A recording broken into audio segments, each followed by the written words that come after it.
ఉద్యోగులకు కేంద్రం అదిరే శుభవార్త అందించింది. పదవీ విరమణ తర్వాత ఎలాంటి జాప్యం లేకుండా సమయానికి పెన్షన్ వచ్చేలా కొత్త రూల్స్ అమల్లోకి తీసుకొచ్చింది.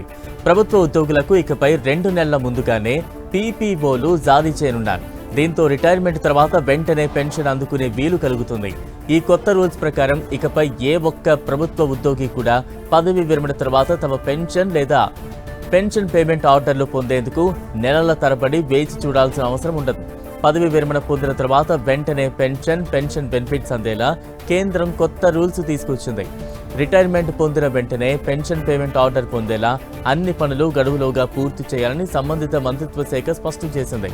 వ్యవస్థాగత మెరుగుదల కోసం గుర్తించిన ప్రధాన ప్రాధాన్యత రంగాలలో సర్వీస్ రికార్డుల డిజిటలైజేషన్, ఉన్నత స్థాయి పర్యవేక్షణ కమిటీల నియామకం సహా అన్ని విభాగాలలో పెన్షన్ మిత్రాస్ లేదా సంక్షేమ అధికారులను నియమించడం ద్వారా పెన్షనర్లకు గడువులోపు పింఛన్ అందించవచ్చని పేర్కొంది.